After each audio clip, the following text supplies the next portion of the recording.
Hello दोस्तों, आज हम पढ़ने वाले हैं 13 नवंबर 2021 का मोस्ट इंपॉर्टेंट करंट अफेयर्स। तो लास्ट तक बने रहिएगा। यदि अच्छा लगे तो चैनल को सब्सक्राइब जरूर कर लीजिएगा। तो चलिए स्टार्ट करते हैं। आज का पहला क्वेश्चन है, हाल ही में किस राज्य में जनजाति महोत्सव का उद्घाटन किया गया है? इसका राइट आंसर हो जाएगा, हाल ही में उत्तराखंड राज्य में जनजाति महोत्सव का उद्घाटन किया गया है। और इस जनजाति महोत्सव का उद्घाटन केंद्रीय जनजाति मामलों के मंत्री अर्जुन मुंडा जी के द्वारा किया गया है। उत्तराखंड में जनजाति महोत्सव का उद्घाटन। इस जनजाति महोत्सव में उत्तराखंड की 5 प्रमुख जनजातियों के द्वारा झांकी का प्रदर्शन किया जाएगा। और वो 5 प्रमुख जनजातियां कौन कौन सी हैं? तो उसमें से है जौन फारी जनजाति, दूसरी जो है थारू जनजाति, और तीसरी जो है वो है भोटिया जनजाति, और चौथी जो है वो बुक्सा जनजाति, और पांचवी जो है राजी जनजाति।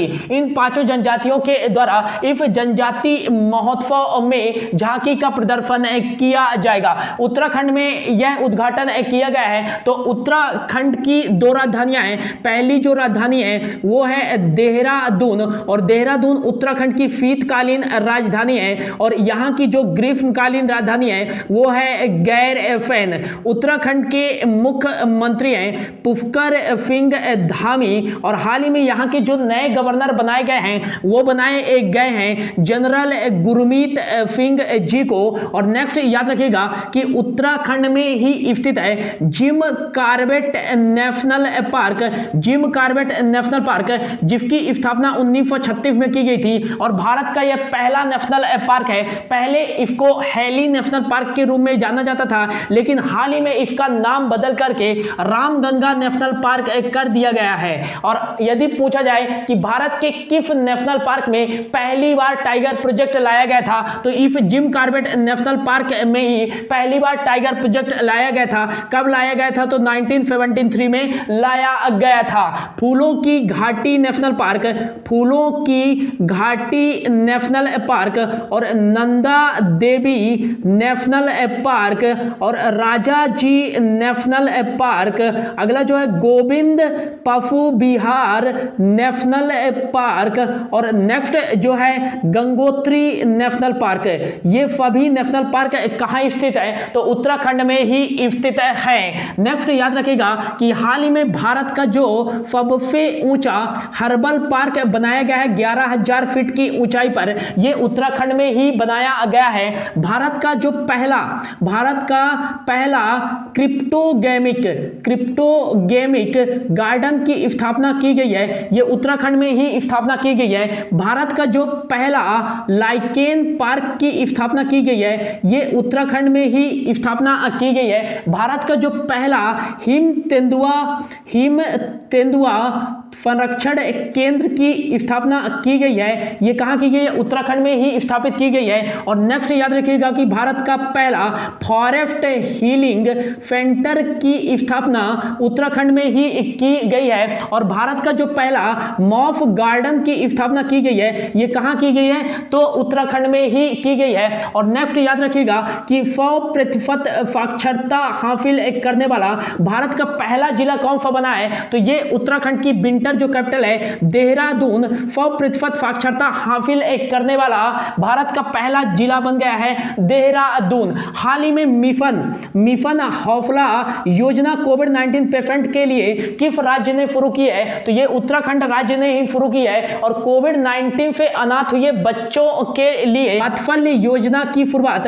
किस राज्य ने की है? तो वात्सल्य योजना की शुरुआत उत्तराखंड राज्य ने ही की है। और नेक्स्ट याद रखिएगा कि हाल ही में हरेला महोत्सव का आयोजन उत्तराखंड में किया गया है। और फूलदेई फेस्टिवल कहां आयोजित किया जाता है? तो उत्तराखंड में ही आयोजित किया जाता है। हाल ही में किस राज्य ने भारत के पहले भूकंप मोबाइल एप्लीकेशन को लॉन्च किया है? तो उत्तराखंड राज्य ने ही हाल ही में भारत के पहले भूकंप मोबाइल एप्लीकेशन को लॉन्च किया है। नेक्स्ट याद रखिएगा कि जो भारत का सबसे ऊंचा बांध है, यह टिहरी बांध किस नदी पर स्थित है? तो भागीरथी नदी पर स्थित है। इसकी जो टोटल ऊंचाई है वो लगभग 260 मीटर के लगभग है। और ये किस राज्य में स्थित है? तो ये उत्तराखंड राज्य में ही स्थित है। तो इतना उत्तराखंड राज्य से याद रखिएगा। अगला क्वेश्चन है, हाल ही में विश्व निमोनिया दिवस कब मनाया गया है? तो इसका राइट आंसर हो जाएगा, हाल ही में 12 नवंबर को विश्व निमोनिया दिवस बनाया गया है। निमोनिया रोग के बारे में जागरूकता फैलाने एवं निमोनिया से हो रही मृत्यु को उजागर करने के लिए हर वर्ष 12 नवंबर को मनाया जाता है विश्व निमोनिया दिवस। पहली बार यह 2009 में बनाया गया था। अब यह नवंबर माह का इंपॉर्टेंट डेज है, तो जो भी नवंबर माह में अब तक इंपॉर्टेंट डेज बनाए जा चुके हैं उनके बारे में देख लेते हैं। तो 1 नवंबर को बनाया गया है मणिपुर राज्य सरकार के द्वारा 73वां सूचना एवं जागरूकता दिवस। और अगला 1 नवंबर को ही बनाया गया है विश्व बैगन दिवस। और अगला जो है 2 नवंबर को बनाया गया है राष्ट्रीय आयुर्वेद दिवस। और अगला जो है 3 नवंबर को बनाया गया है अंतरराष्ट्रीय एक स्वास्थ्य दिवस। और अगला है 5 नवंबर को बनाया गया है विश्व सुनामी जागरूकता दिवस। और अगला जो है वो है 7 नवंबर को मोस्ट इंपॉर्टेंट डेज बनाया गया है राष्ट्रीय कैंसर जागरूकता दिवस। और 7 नवंबर को एक और डे बनाया गया है शिशु संरक्षण दिवस। और अगला जो है 8 नवंबर को बनाया गया है विश्व शहरीकरण दिवस बनाया गया है। और 8 नवंबर को ही मोस्ट इंपॉर्टेंट डेज विश्व रेडियोग्राफी दिवस बनाया गया है।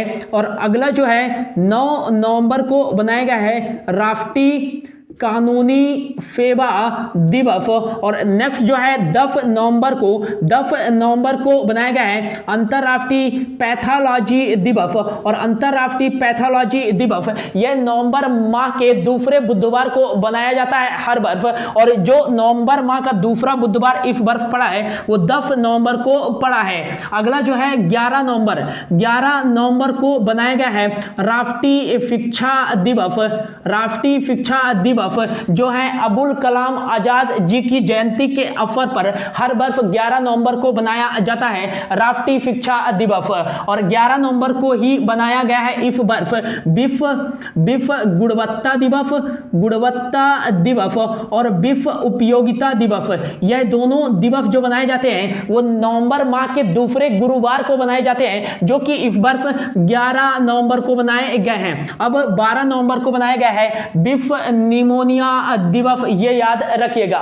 बढ़ते हैं अगले क्वेश्चन की ओर। अगला क्वेश्चन है, हाल ही में किसके द्वारा आरबीआई बैंक के लिए रिटेल डायरेक्ट स्कीम एवं एकीकृत लोकपाल योजना की शुरुआत की गई है? तो इसका राइट आंसर हो जाएगा, हाल ही में भारत के प्राइम मिनिस्टर नरेंद्र मोदी जी के द्वारा आरबीआई बैंक के लिए रिटेल डायरेक्ट स्कीम एवं एकीकृत लोकपाल योजना की शुरुआत की गई है।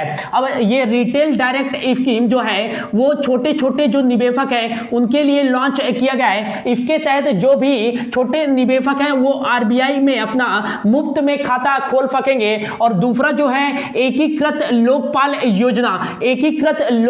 योजना उनके लिए शुरू किया गया है। जो भी आरबीआई द्वारा संचालित संस्थाएं हैं, यदि ग्राहक कोई उनके खिलाफ शिकायत करता है तो उन शिकायतों को समाधान करने के लिए एकीकृत लोकपाल योजना की शुरुआत की गई है आरबीआई बैंक के लिए। और किसके द्वारा इसकी शुरुआत की गई है? तो पीएम नरेंद्र मोदी जी के द्वारा शुरुआत की गई है। आरबीआई के बारे में याद रखिएगा कि आरबीआई का जो फुल फॉर्म हो जाएगा वो हो जाएगा रिजर्व बैंक ऑफ इंडिया। और इसकी स्थापना 1 अप्रैल 1935 को की गई थी। लेकिन इसका राष्ट्रीयकरण कब किया गया था? तो इसका राष्ट्रीयकरण 1 जनवरी 1949 को किया गया था। और वर्तमान में इसका जो हेडक्वार्टर है वो मुंबई महाराष्ट्र में स्थित है। लेकिन यदि पूछा जाए कि आरबीआई का पहला हेडक्वार्टर कहां था, तो ये कहां स्थित था, तो कलकत्ता में स्थित था और 1935 में इसका हेडक्वार्टर कलकत्ता से मुंबई स्थानांतरित कर दिया गया था। और आरबीआई के वर्तमान में जो 25वें नंबर के गवर्नर हैं वो हैं शक्तिकांत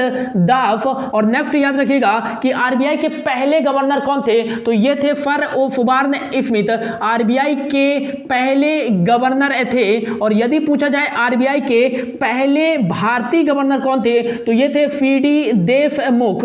और एकमात्र आरबीआई के गवर्नर जो भारत के 13वें नंबर के प्राइम मिनिस्टर भी थे वो थे आरबीआई के 15वें नंबर के गवर्नर डॉक्टर मनमोहन सिंह। ये याद रखेगा आरबीआई में 4 डिप्टी गवर्नर होते हैं और वर्तमान में आरबीआई में 4 डिप्टी गवर्नर कौन कौन से हैं, तो पहला जो है वो है माइकल देव पात्रा और दूसरे जो है महेश कुमार जैन। और हाल ही में आरबीआई इनका कार्यकाल भी बढ़ाया गया था 1 वर्ष के लिए। और तीसरे नंबर के जो हैं वो हैं टीबी रविशंकर और चौथे नंबर के जो हैं वो हैं एम राजेश्वर राव। इतना याद रखिएगा आरबीआई से। अगला क्वेश्चन है, हाल ही में किस राज्य के मुख्यमंत्री के द्वारा निरामय योजना की शुरुआत की गई है, तो इसका राइट आंसर हो जाएगा हाल ही में गुजरात राज्य के मुख्यमंत्री भूपेंद्र पटेल जी के द्वारा निरामय गुजरात योजना की शुरुआत की गई है। इस योजना के तहत 30 वर्ष से अधिक आयु वाले लोगों को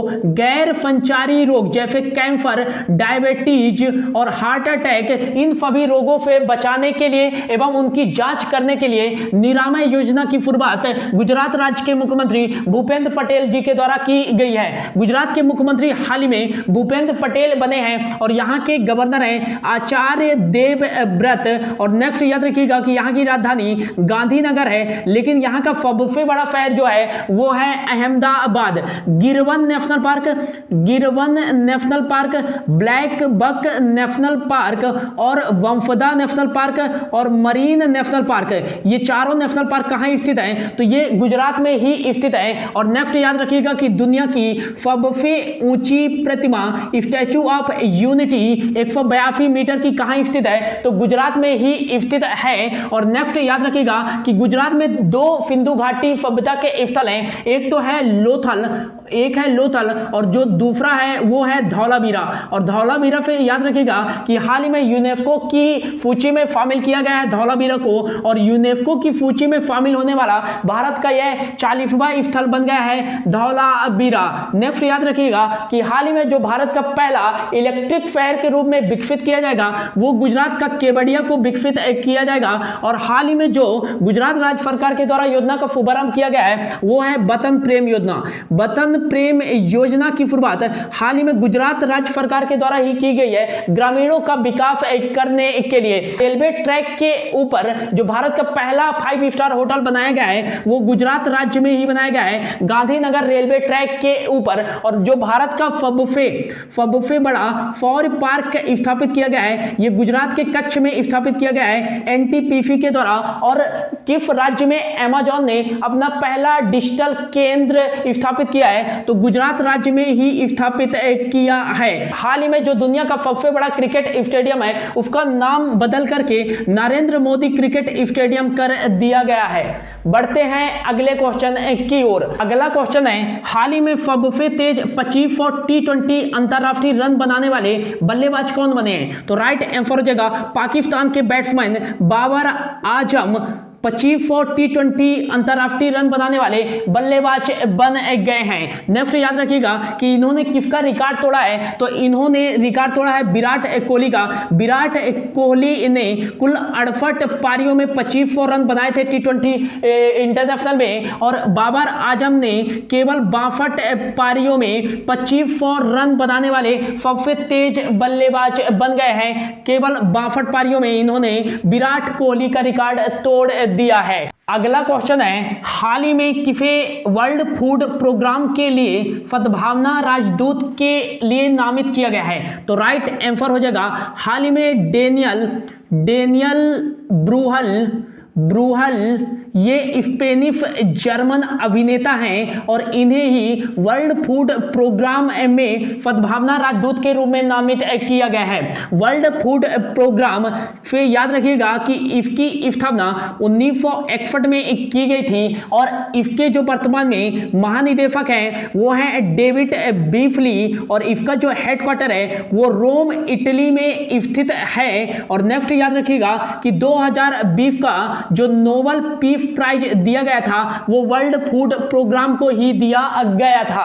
अगला क्वेश्चन है, हाल ही में सनराइज ओवर अयोध्या नामक पुस्तक किसके द्वारा लिखी गई है? तो इसका जो राइट आंसर हो जाएगा, हाल ही में सलमान खुर्शीद जी के द्वारा सनराइज ओवर अयोध्या नामक पुस्तक लिखी गई है और यह पुस्तक राम जन्मभूमि एवं बाबरी मस्जिद पर आधारित पुस्तक है और हाल ही में इस पर काफी विवाद चल रहा है। कुछ राज्यों ने तो इसको लॉन्च करने से मना भी कर दिया है। तो यह पुस्तक काफी चर्चित हो रही है, तो इसके बारे में याद रखिएगा, मोस्ट इंपॉर्टेंट एग्जाम में पूछा जा सकता है। अगला क्वेश्चन है, हाल ही में किस राज्य में किसान भवन एवं मधुमक्खी पालक सम्मेलन का उद्घाटन किया गया है? तो इसका जो राइट आंसर जगह, हाल ही में नागालैंड राज्य में केंद्रीय कृषि एवं किसान कल्याण मंत्री नरेंद्र सिंह तोमर जी के द्वारा किसान भवन एवं मधुमक्खी पालक सम्मेलन का उद्घाटन किया गया है नागालैंड में। इस सम्मेलन में किसानों के उत्पादों का प्रदर्शन किया जाएगा। नागालैंड की जो राजधानी है वो है कोहिमा और नेक्स्ट यहाँ का जो लार्जेस्ट सिटी है वो है दीमापुर और यहाँ के जो मुख्यमंत्री हैं वो है नेफ्यू रियो और हाल ही में यहाँ के जो गवर्नर बने हैं वो बने हैं जगदीप मुखी, ये याद रखिएगा। और नागालैंड से एक याद रखिएगा, नुक्लू फोम का नाम और इन्हें हाल ही में 2021 में व्हिटली अवार्ड से सम्मानित किया गया है और व्हिटली अवार्ड प्राप्त करने वाले एकमात्र भारतीय हैं। हॉर्नबिल फेस्टिवल का आयोजन नागालैंड में ही किया जाता है। अगला जो क्वेश्चन है और आज का लास्ट क्वेश्चन है, हाल ही में किस देश के पूर्व राष्ट्रपति फ्रेडरिक विलियम डी क्लार्क का निधन हो गया है? तो राइट आंसर हो जाएगा, हाल ही में दक्षिण अफ्रीका के पूर्व राष्ट्रपति फ्रेडरिक विलियम डी क्लार्क का निधन हो गया है 85 वर्ष की आयु में। दक्षिण अफ्रीका की 3 राजधानियां हैं। पहली जो राजधानी है वो है केप टाउन, दूसरी है प्रिटोरिया और तीसरी जो है वो है बल्मोफेंट। यहाँ के जो प्रेसिडेंट है वर्तमान में वो है सिरिल रामापोसा और यहाँ साउथ अफ्रीकन रेंट करेंसी चलती है। तो ये था दोस्तों आज का करंट अफेयर्स, होप आपको अच्छा लगा होगा।